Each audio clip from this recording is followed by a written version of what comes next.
Hi hello everyone. सो business updates कुछ companies के pending है सेकंड क्वार्टर के, उनको आज हम डिस्कस करेंगे, जिसमें एक बैंक है और तीन एनबीएफसीज हैं। सो ईसेफ स्मॉल फाइनेंस बैंक से हम स्टार्ट करेंगे।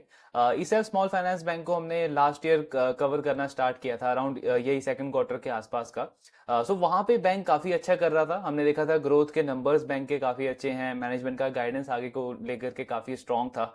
प्लस इनका आरओई का नंबर बहुत हाई था, ग्रोथ ऑलमोस्ट 30% के आसपास थी। हाँ, ग्रॉस एनपीए इनका जरूर Q1 से Q2 में थोड़ा सा बढ़ गया था, लेकिन उसको लेकर के मैनेजमेंट कॉन्फिडेंट था कि आने वाले क्वार्टर्स में उसको वो मैनेज कर लेंगे।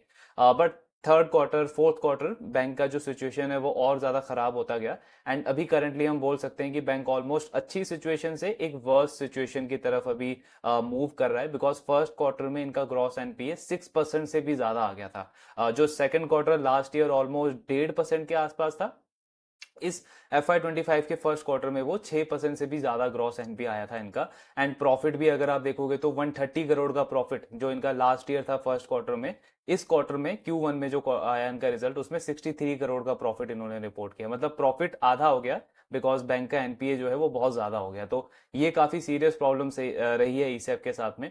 अभी सेकंड क्वार्टर में देखते हैं कि बैंक ने किस तरीके का बिजनेस अपडेट अपना रिलीज करा है। सो सेकंड क्वार्टर में अगर आप इनका डिपॉजिट का नंबर देखोगे तो हालांकि इन्होंने कोई ग्रॉस एनपीए या एसेट क्वालिटी का कैसा ट्रेंड है वो शेयर नहीं किया है, बट जस्ट डिपॉजिट का नंबर हम देखें तो यहाँ पे तो अच्छी परफॉर्मेंस है, 25% की ग्रोथ है डिपॉजिट में। अच्छी बात यह है कि कासा डिपॉजिट बैंक का 69% से ग्रो हुआ है, इसकी वजह से कासा रेशियो भी इनका इंप्रूव हुआ है। 23% से 25% पे कासा रेशियो ऑलमोस्ट अब इनका जा रहा है धीरे धीरे। एंड ईसैफ का जो कासा रेशियो है वो आपका उत्कर्ष से या सूर्योदय से अगर आप कंपेयर करोगे तो उन दोनों बैंकों से अच्छा खासा बुक मेंटेन कर रहा है ये बैंक। प्रॉब्लम कहाँ है? प्रॉब्लम है आपका एडवांसेस में, जहां पे इनका micro loan, micro finance loan, जो कि इस बैंक के लिए ऑलमोस्ट 60% कॉन्ट्रीब्यूट करता है टोटल लोन बुक में। तो वो लोन का ग्रोथ आप देख रहे हो कितना है, सिर्फ 10% है वाई, और इनफैक्ट क्वार्टर ऑन क्वार्टर तो 6.5%, मतलब लगभग 7% के आसपास गिरावट आई है इस लोन बुक के अंदर। इस ट्रेंड को देख करके क्या पता चलता है कि जो मैनेजमेंट है वो कॉन्फिडेंट नहीं है माइक्रो फाइनेंस में लोन देने के लिए। ईसेफ के साथ में दो प्रॉब्लम है। पहला तो जो हम देख ही रहे हैं कि माइक्रो फाइनेंस में हर एक लेंडर का एनपीए बढ़ रहा है, कलेक्शन में प्रॉब्लम आ रही है, वो तो है। प्लस दूसरा एक और चीज क्या है कि इनका केरला में काफी ज्यादा हाई कॉन्सेंट्रेशन है। लगभग बैंक का 35-38% जो लोन है वो केरला एक ही स्टेट से आता है। कॉन्सेंट्रेशन में कोई बुरी चीज नहीं है, बहुत ऐसे लेंडर्स हैं जिन्होंने दो चार स्टेट में अपने बिजनेस को बिल्ड किया है, लेकिन वो अच्छा मेंटेन कर रहे हैं। लेकिन केरला में हम देख रहे हैं कि स्पेसिफिकली जो माइक्रो फाइनेंस की डेलिक्वेंसीज है, जो डिफॉल्ट रेट है, वो पिछले कुछ टाइम में काफी ज्यादा बढ़ गई है। कुछ वहां पे फ्लड का भी इम्पैक्ट रहा है, और भी कुछ रीजंस है जिसकी वजह से वहां पे डिफॉल्ट काफी बढ़ रहे हैं कंपनी का। एंड क्योंकि इनका ऑलरेडी 35-38% हाई एलोकेशन है केरला में, तो इनको और ज्यादा इम्पैक्ट पड़ रहा है उसकी वजह से इनकी एसेट क्वालिटी पे। अब ये डिसीजन अच्छा है कि वहां पे ये लोन देना कम कर रहे हैं, बिकॉज अल्टीमेटली वरना आपका एनपीए बढ़ता ही जाएगा, उसमें उसमें स्टेबिलिटी लाने के लिए आपको ग्रोथ तो रोकनी पड़ेगी वहां पे लोन की। पर उसका इम्पैक्ट इनके टोटल लोन बुक के ऊपर पड़ रहा है, क्योंकि आपका जो मेन बुक है माइक्रो फाइनेंस वो सिर्फ 10% से ग्रो हो रहा है। अब आप देखोगे कि बैंक जो सिक्योर प्रोडक्ट्स होते हैं, गोल्ड लोन, उसकी तरफ भाग रहा है। इन्होंने ऑलमोस्ट 60% से अपने गोल्ड लोन बुक को ग्रो किया है। Quarter on quarter gold loan book इनका 15% से ग्रो हुआ है। तो ये क्या शो कर रहा है कि बैंक बिल्कुल भी नहीं चाहता कि मैं माइक्रो फाइनेंस में लोन दूं, और गोल्ड लोन जैसे सेफ प्रोडक्ट की तरफ वो भाग रहे हैं। सो इम्पैक्ट उसका टोटल लोन बुक के ऊपर पड़ा है, सिर्फ 12% से इनका टोटल लोन बुक ग्रो हुआ है, क्योंकि जो मेन प्रोडक्ट है आपका उसमें ग्रोथ बहुत लो रही है, उसका इम्पैक्ट हमको देखने को मिला है। तो मोटा मोटा ट्रेंड यहाँ से देख करके समझ आ जाता है कि एसेट क्वालिटी का बहुत हाई चांस है कि एसेट क्वालिटी का भी जो नंबर है आएगा इनका Q2 का, वो खराब ही आएगा, बिकॉज बैंक ने तो लोन दिया ही नहीं है अपने मेन प्रोडक्ट के अंदर। इसका मतलब है कि वहां पे पेन कंटिन्यू है, इनकी डेलिक्वेंसी और बढ़ सकती है, और जो प्रॉफिट में हम हिट देख रहे हैं इनका पिछले कुछ क्वार्टर से, वो कंटिन्यू रहेगा। अब इसमें कुछ मैटर नहीं करता कि स्टॉक बुक वैल्यू पे ट्रेड करे, बुक वैल्यू से नीचे पे ट्रेड करे, बिकॉज अल्टीमेटली अगर आपका फंडामेंटल ही खराब है बिजनेस का, तो बाकी चीजें देखने का कोई मतलब बनता नहीं है, वैल्यूएशन वगैरह। सो ये पॉइंट है आपका ईसैफ के साथ में। अब जो दूसरा बिजनेस है जिसके पे हम डिस्कस करेंगे, आपका सीए ग्रामीण, क्रेडिट एक्सेस ग्रामीण, माइक्रो फाइनेंस एनबीएफसी में मार्केट लीडर है, ये सबसे बड़ा प्लेयर है इस इंडस्ट्री का। सो सीए ग्रामीण को हमने हर एक क्वार्टर में डिस्कस किया, एंड ये एक ऐसा प्लेयर है पूरे माइक्रो फाइनेंस सेक्टर के अंदर जो अभी तक काफी अच्छा परफॉर्म कर रहा है बाकी प्लेयर्स के कंपैरिजन में। अरमान को हम देख रहे हैं कि 3 क्वार्टर से उनका एनपीए क्रेडिट कॉस्ट बढ़ रहा है, फ्यूजन का तो बहुत बुरा हाल है।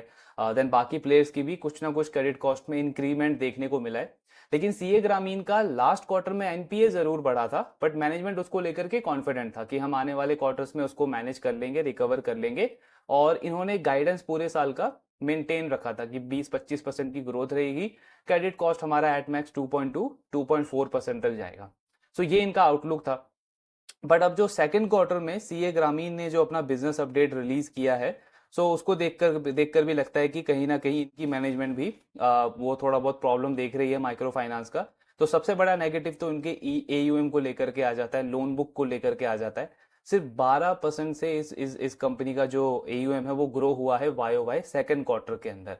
और नेगेटिव चीज क्या है कि क्वार्टर ऑन क्वार्टर ग्रोथ भी सिर्फ -4% की रही है। अब आप अगर फर्स्ट क्वार्टर देखोगे Q1 ऑफ FY25, तो वो एक थोड़ा सा एक्सेप्शनल क्वार्टर था, क्योंकि सीजनली वीक क्वार्टर तो होता ही है Q1 लैंडिंग बिजनेसेस के लिए। लेकिन लास्ट क्वार्टर में आपका इलेक्शन का टाइम था, आपके आपके हीट वेव थी, जिसकी वजह से बिजनेस मोमेंटम और ज्यादा इंपैक्ट हुआ इन कंपनीज का। तो एक्सपेक्टेड क्या था कि Q2 Q1 से बहुत अच्छा रहेगा, मतलब पॉजिटिव ग्रोथ रहेगी, एटलीस्ट आप 3-4-5% का ग्रोथ तो शो करोगे क्वार्टर ऑन क्वार्टर लेवल पे। लेकिन वहां पे इनका अंडर परफॉर्मेंस रहा, -4% की ग्रोथ है इनकी क्वार्टर ऑन क्वार्टर लेवल पे। और वाई वाई ग्रोथ कितनी है? सिर्फ 12%। अब मैनेजमेंट ने पूरे साल का गाइडेंस कितना दिया है? 20 से 25%, लेकिन ग्रोथ कितना किया? सिर्फ 12%। तो ये देख करके ही हम कॉमन सेंस लगा सकते हैं कि कहीं ना कहीं इनकी मैनेजमेंट को भी ये चीज फील हो रही है ग्राउंड लेवल पे कि सिचुएशन अच्छी नहीं है। फ्रेश लोन आप इतना ज्यादा नहीं दे सकते, बिकॉज रिकवर करने में प्रॉब्लम आ रहा है और अल्टीमेटली आपका एनपीए बढ़ सकता है। एंड मोस्ट इंटरेस्टिंगली इस कंपनी ने एनपीए का नंबर भी शो किया है। सो अगर आप इनके ये बकेट्स देखोगे, 0+1, 30+1, 61, मतलब ये क्या शो कर रहा है कि नंबर ऑफ कस्टमर जिन्होंने 1, 2, 3 या 4 ईएमआईज अपनी मिस कर दी है पिछले कुछ टाइम में, वो बढ़ते ही जा रहे हैं। हर एक बकेट में अगर आप देखोगे तो 2.5% से 5% हो गया, आपका 1.5% से 2.5% हो गया, 1.1 से ऑलमोस्ट 2% हो गया। तो आप रिकवर करने में कहीं ना कहीं फेल हो रहे हो, जिसकी वजह से आपका ग्रॉस एनपीए बढ़ रहा है। और ये क्यों बढ़ रहा है? क्योंकि कलेक्शन एफिशिएंसी इंपैक्ट हो रही है। इस कंपनी की कलेक्शन एफिशिएंसी 98% थी, जो अब 96% हो गई है। मतलब आप टाइमली रिकवर नहीं कर पा रहे हो, आपका एनपीए बढ़ता जा रहा है, जिससे क्या होगा? आपका क्रेडिट कॉस्ट बढ़ेगा एंड उससे क्या होगा? आपका प्रॉफिट हिट होगा। तो अगेन एक हाई चांस है सीए ग्रामीण का भी जब सेकंड क्वार्टर का रिजल्ट आएगा तो इनका प्रॉफिट अच्छे से हिट होगा सेकंड क्वार्टर के अंदर भी, बिकॉज वो प्रोविजनिंग वगैरह का पेन इनको लेना पड़ेगा।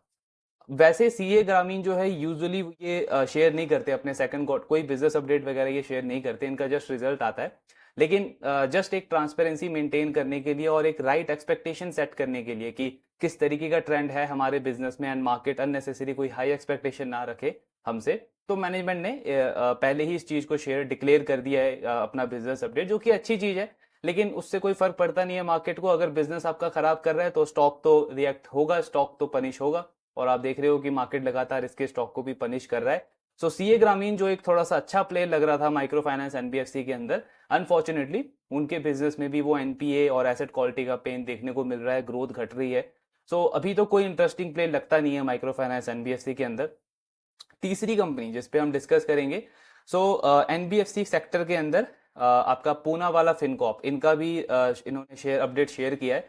कुछ खास अपडेट आया नहीं है एसेट क्वालिटी वगैरह को लेकर के, लेकिन बैंक ने एयूएम का नंबर शेयर किया है। तो इनका आप एयूएम ग्रोथ देखोगे तो 40% की ग्रोथ रही है पूना वाला फिनकॉप की अपने एयूएम के अंदर, लोन बुक के अंदर।